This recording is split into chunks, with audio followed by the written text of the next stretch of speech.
ত্রয়োদশ জাতীয় সংসদ নির্বাচন সামনে রেখে প্রার্থীদের মনোনয়নপত্র যাচাই বাছাই শেষ আজ। এদিনও বাতিল হয়েছে অনেকের মনোনয়নপত্র। এসব প্রার্থী কাল থেকে শুরু করে 9 জানুয়ারি পর্যন্ত আপিল করতে পারবেন। ডেস্ক রিপোর্টে থাকছে বিস্তারিত। ফেনী 1 আসনে বিএনপি চেয়ারপারসন প্রয়াত খালেদা জিয়ার আসনে বিকল্প প্রার্থী রফিকুল ইসলাম মঞ্জু সহ 6 প্রার্থীর মনোনয়ন বৈধ ঘোষণা করেছেন জেলা রিটার্নিং কর্মকর্তা মনিরা হক। সকালে খালেদা জিয়ার মনোনয়নপত্র স্থগিত আর বাকি 3 জনের অবৈধ ঘোষণা করা হয়। ফেনীর মানুষের যে প্রত্যাশা বেগম খালেদা জিয়ার প্রতি, সেই প্রত্যাশা পূরণ করার জন্য ইনশাআল্লাহ আমি সকলকে একসঙ্গে নিয়ে কাজ করব।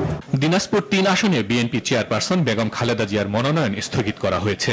যাচাই বাছাই শেষে ওই আসনে বিএনপির প্রার্থী সৈয়দ জাহাঙ্গীর আলমের মনোনয়ন বৈধ ঘোষণা করা হয়েছে। চট্টগ্রামে 16টি আসনে 143 জনের মধ্যে এখন পর্যন্ত বাতিল হয়েছে 23 জনের মনোনয়নপত্র। পাবনা 5টি আসনের স্বতন্ত্র প্রার্থী 3 বিএনপি নেতাসহ মোট 5 জনের মনোনয়ন বাতিল করা হয়েছে। খুলনায় 6টি আসনে যাচাই বাছাই শেষে 46 মনোনয়নের মধ্যে 35টির মনোনয়ন বৈধ এবং 11টি অবৈধ ঘোষণা করেছেন রিটার্নিং কর্মকর্তা। মোট মনোনয়নপত্র 46টি, তার মধ্যে বৈধ মনোনয়নপত্র আমরা পাই 35টি, অর্থাৎ 35 জন প্রার্থী বৈধভাবে টিকে ছিলেন এবং বাতিল হয়ে যায় 11 জনের মনোনয়নপত্র বাতিল হয়ে যায়। রাজশাহীর 6টি সংসদীয় আসনে দাখিল করা 38 মনোনয়নপত্র যাচাই বাছাই শেষে 17টি বাতিল ও 1টি স্থগিত ঘোষণা করা হয়েছে। বাকিগুলো অবৈধ ঘোষণা করেছেন জেলা রিটার্নিং অফিসার। আপনাদের সকলের সামনে আমরা প্রত্যেকটি ফর্ম, প্রত্যেকটি পয়েন্ট আমরা যাচাই বাছাই করেছি এবং এই যাচাই বাছাই কালে আমরা যেগুলি সঠিক পেয়েছি সেগুলিকে বৈধ করেছি এবং যেগুলিতে সঠিক পাইনি আইনগতভাবে সেগুলিকে বাতিল করা হয়েছে। এখন আমরা আনুষ্ঠানিকভাবে নির্বাচনে যাত্রা শুরু করব।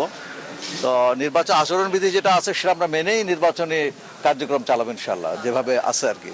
রাজশাহী বরেন্দ্র সভ্যতার প্রাণকেন্দ্র, এখানকার মানুষ শান্তিপ্রিয়। সব নির্বাচনের মধ্যে আগামী নির্বাচনও রাজশাহী শান্তিপূর্ণ সহাবস্থানের মধ্যে ভাই ভাইয়ের একটা নির্বাচন হবে।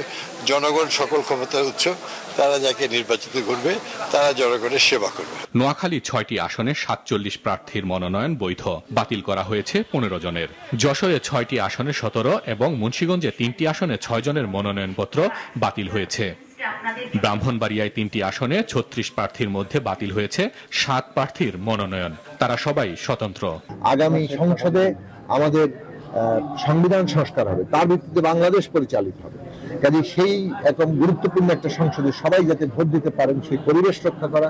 ময়মনসিংহে 7টি আসনে 16 জনের মনোনয়ন বাতিল ও স্থগিত করা হয়েছে 1 জনের।